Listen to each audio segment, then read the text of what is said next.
if I've got impact but nothing else, it's just a noise, right?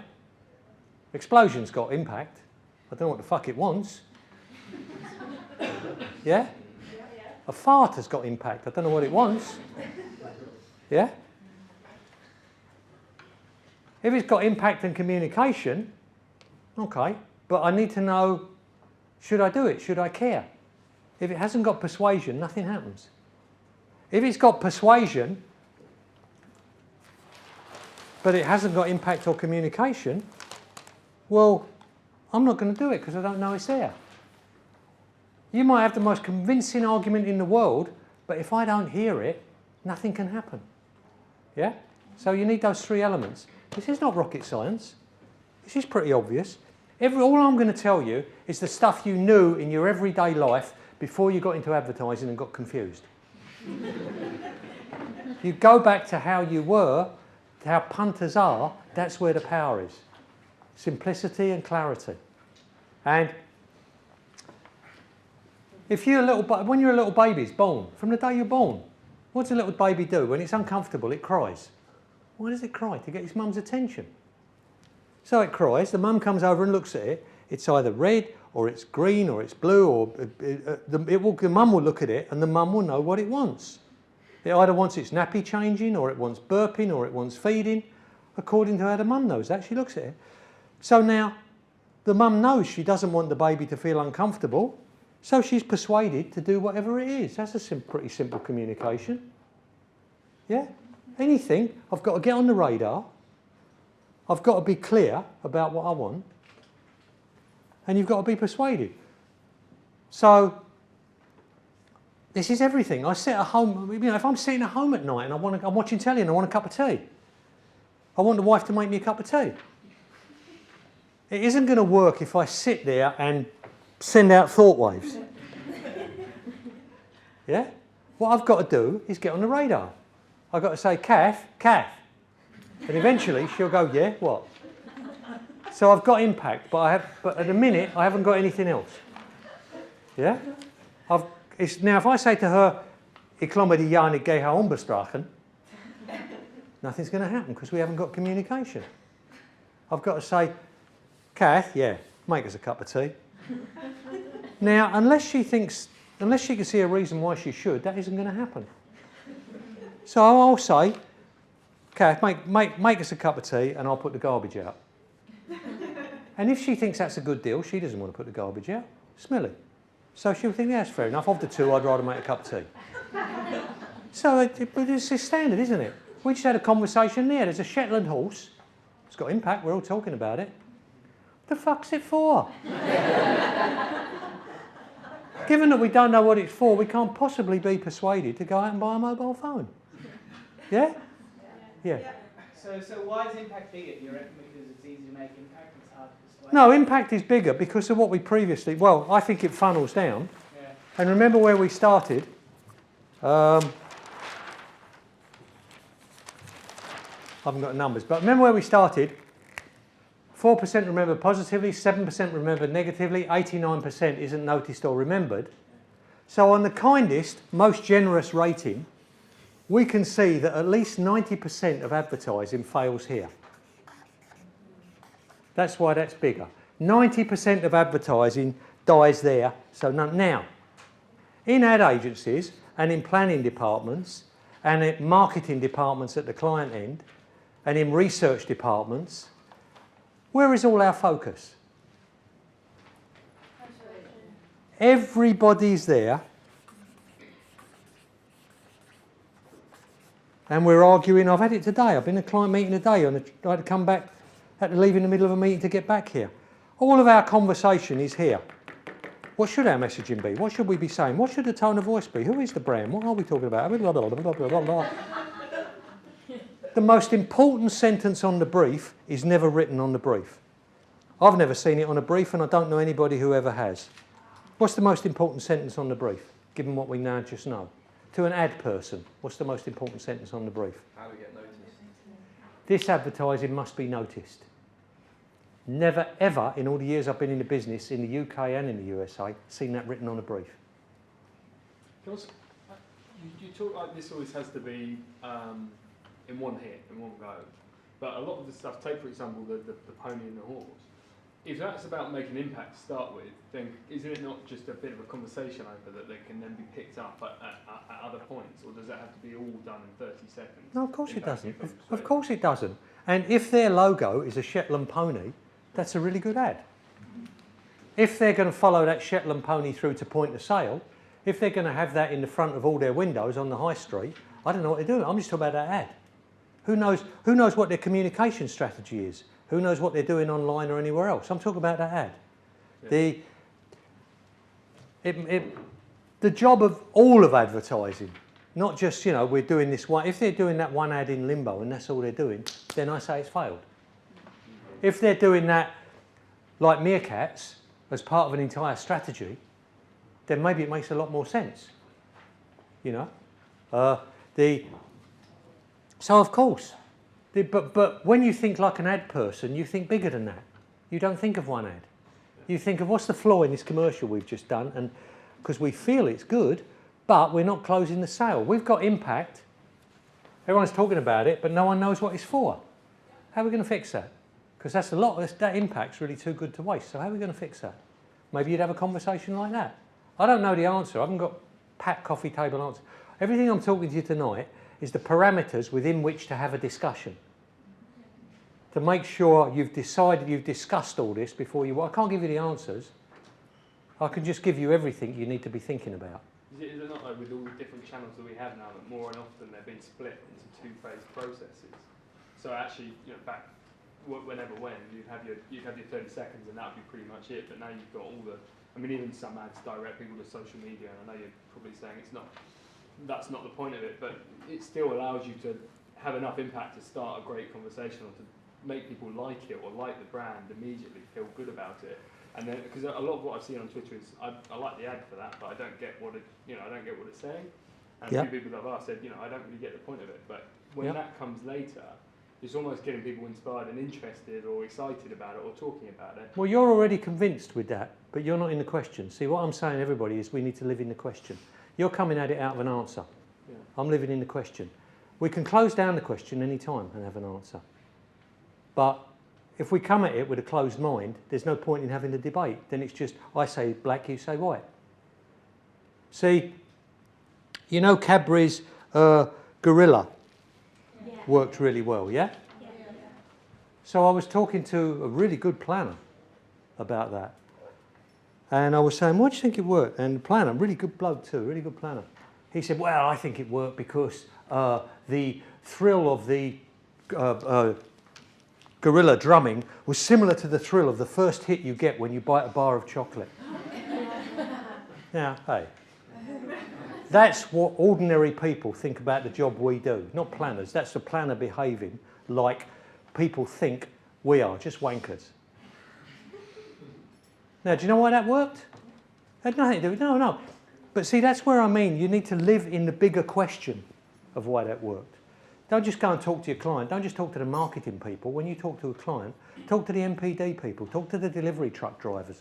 Talk to the real people at the sharp end where it works. Why that works, the stupid people think if we run an ad, it either sells or it doesn't sell. And that's down to the ad. That's stupid people. Before you got into advertising, you knew that wasn't true. You knew you could love an ad and not buy the product. So let's look at that Cadbury's Gorilla. Let's get out of our own fucked up little world of a bubble advertising head and into the real world of how things work. I'm sitting at my desk and I really fancy something to eat. I fancy something sweet. I'm bored. I fancy something sweet. What do? Tell me if I'm wrong. I go down to the newsagents, the CTN. Go downstairs to the CTN, the confectioner tobacconist newsagent, and I look to see what they've got. Now, what actually happens? Do I look to see what they've got, and I remember the gorilla from last night, but they haven't got any Cadbury's Dairy Milk, so I walk out of there and I walk down the street and I buy more until I can find a newsagent that has got to. Is that what happens? No. What I actually do is I look to see what they've got and I choose from what they've got, yeah? Identical in the beer market. If you sell beer, you notice they don't have an infinite amount of fonts on the bar. They usually have 5 fonts. 2 lager, 2 bitter, 1 stout. They'll have an upmarket bitter, a downmarket bitter, upmarket lager, downmarket lager, 1 stout. If you want to get in there, you've got to displace one of the others. If you want to get London Pride sold, you've got to knock Marston's Pedigree off. So the real world is that guy who's got to go along at 11 o'clock in the morning and talk to the publican and sell him why he should get rid of that font and put this font on there. Same with the guy who sells. Once you know what the real job is, the real job isn't brand. The real job is how do we get, in that case, if that's how it works, how do we get the newsagent to stock Cadbury's Dairy Milk? And we've been going to the newsagent and saying, stock some Cadbury's Dairy Milk, and he's been saying, no, it's old-fashioned. Bar of chocolate. Look, I've got all these new things coming out. Every week Cadbury's is coming out with another thing, or Mars, they're coming out with a new thing. I haven't got any room for it. Why should I have that old-fashioned thing? Now I go there and I say, old-fashioned? Have you seen this has got 5 million hits on YouTube? Look at today's Sun, it's in here on YouTube. Everybody's talking about this. The kids have gone bonkers for it. He says, all right, I'll give you 1 facing. I'll take 1 facing and see how it goes. Now, how much have the chances increased that I'm going to buy Cadbury's Dairy Milk, whether or not I've seen that ad? It's available. It's nothing to do with fucking advertising. It's to do with, is it available? And where does advertising fit in the process of making it available? It's a much bigger issue in the real world. Not just like a robot, I see the ad and then I think of the hit of the lovely chocolate and I must have it. This is the real world of now it's available. I'm much more likely to buy it. I couldn't buy it when it wasn't available. So you see how what we do links up in the chain with the real world of how real people behave. Bill Bernbach talked about timeless human truths. That's what we should deal in. Now that, how the salesman has to go and sell in Cadbury's, is how things work. And by just creating a fuss about Cadbury's Dairy Milk, you actually got away with that, and actually that amount of fuss sold it into where now sales can go up. At the moment, that Shetland pony ad isn't doing that. Because now all it needed was a line on the end to link it into 3. It's not tough. Anyone could have done that. And they didn't bother, because they're making a piece of art. And they don't want to sully their art with commercial strap lines at the end of it. I know what creatives are like. I run enough departments. Creatives are little wankers that think they're making pieces of art. You've got to drag creatives into the commercial world as well. They're not ad men either, most of them. The great ones are. So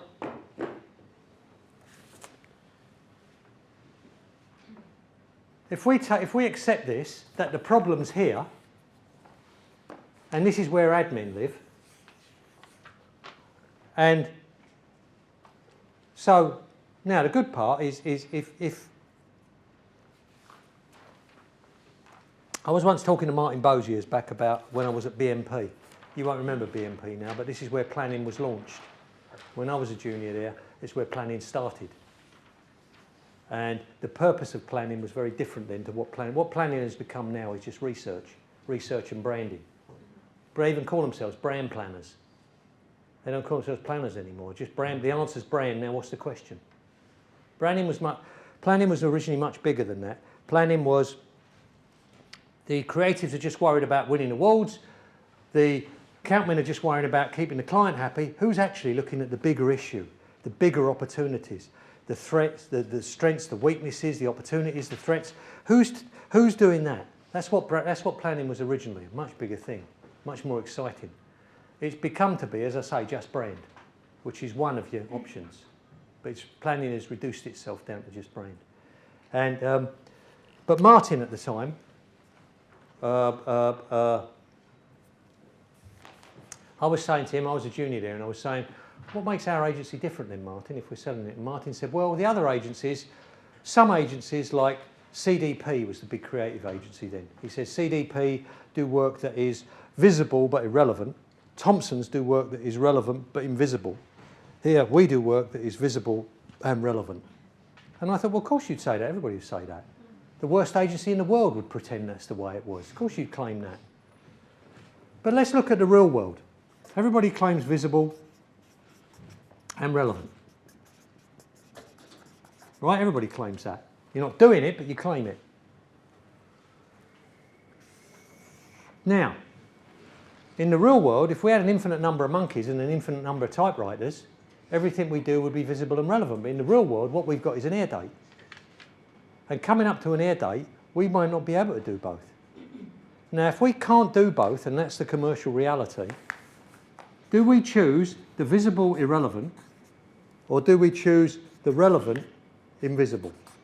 You don't want to choose, of course you don't want to choose, and you'll say you don't have to choose, you'll do this, but we really know that actually, truth be told, when you're in a room without the client there, we do have to choose. Now, which do we choose? What I say is, account men and clients will always drag you this way for relevance. They won't say it's invisible, but it's relevance. Creatives will always drag you this way. They don't care if it's relevant or not, as long as it's visible. If you have to choose, this is what separates the admin off from people in silos. If you have to choose, which do you choose?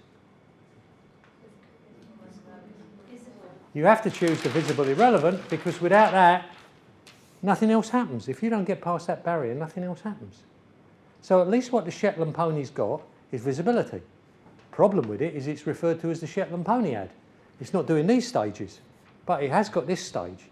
So at least it's on the radar. At least there's a possibility of something happening. Whereas here, there's no possibility of anything happening. Yeah? Now, these aren't answers I'm giving you. These are just parameters within which to have discussions when you're talking about advertising. To remember that without visibility, we've got nothing. With visibility, but without the rest, well, we need to do something to it. Do you remember years ago, you're probably not old enough, there was an ad with a car was driving across a viaduct and grand pianos were coming towards it and it swerved around them and they fell off.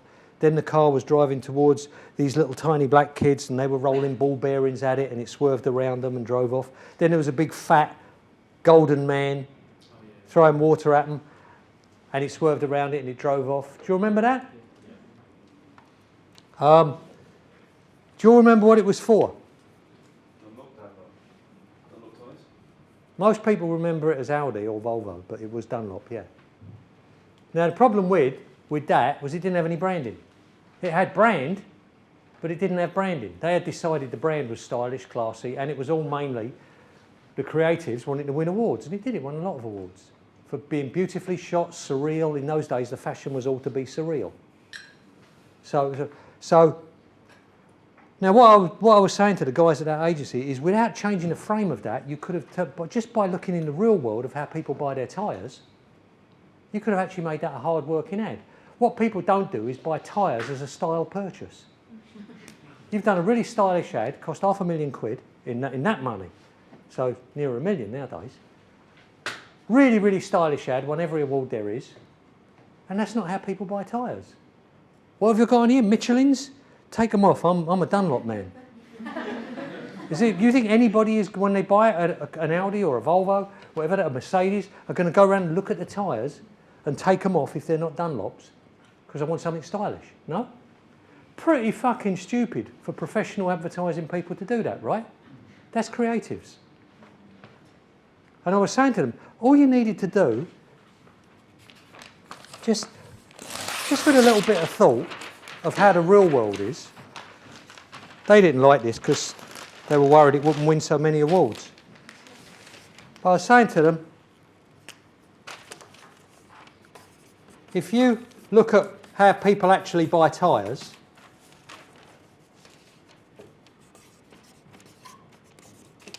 where do people actually buy tyres? How does it happen in the real world?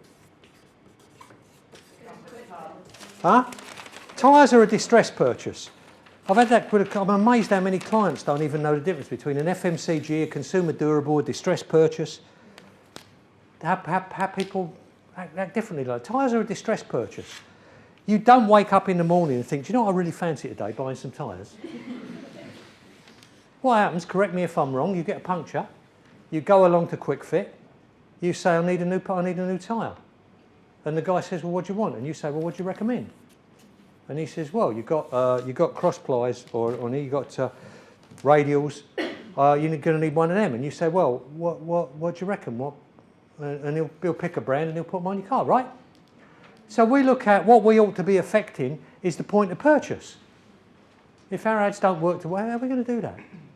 So I was saying, okay, if you take your ads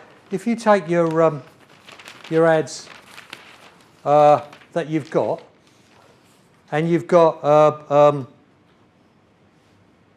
the cars coming along over the viaduct and the grand pianos are coming at it and it dodges around them, and you flash up bin there, and as it dodges around the grand pianos, you flash up done that, DUN, done that, and then the little kids roll ball bearings at it, and you flash up bin there, and it dodges around the ball bearings, and you flash up done that, and then the fat gold bloke throws whatever he throws at it, lightning or whatever, and you flash up bin there, and as it drives around the light, you flash up done that, and then you flash up Dunlop. So your line is bin there, done that, Dunlop.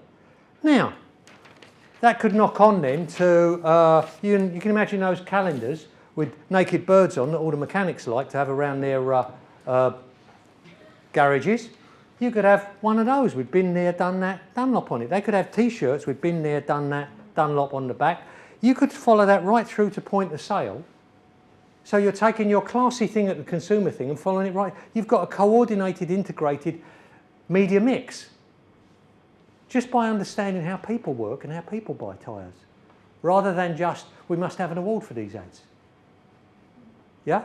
So it depends whether you're in your little silo of creativity and wanting a D&AD award, or whether you're an ad man and you actually want to do something that impacts with people. So, a couple more things I just want to show you in creative terms. How does that, if we say the problem is that, we need to know how does that work, yeah? So, how does it, if that's the biggest problem, impact, how does impact work with the human mind? Well, there's two things to know. There's the way the punters work, or do you all know Gestalt? You really ought to know the human mind because that is our medium. Now let me show you in terms of how it works with punters first. This is an abstracted version of a commercial break. So let's say you're watching your program and end of part one comes up and the commercials start. And there's the first commercial, second commercial, third commercial, fourth commercial, sorry, fifth commercial, sixth commercial, seventh commercial, eighth commercial, ninth commercial, 10th commercial. The break's over and we go back into our program. Part two starts. We watch our program, turn the telly off, go to bed, wake up in the morning, go to work, and then in the evening we go to the supermarket. Which one of those commercials is most likely to have stayed in our head over that period when everything's decayed? Now, really, that's how it is for punters. It isn't any more complicated than that for punters. That's how the mind works. That's what Gestalt therapy is. The mind is a pattern-making machine. If you have any children of your own, you watch them, the most fascinating part is what Freud called the movement from id to ego.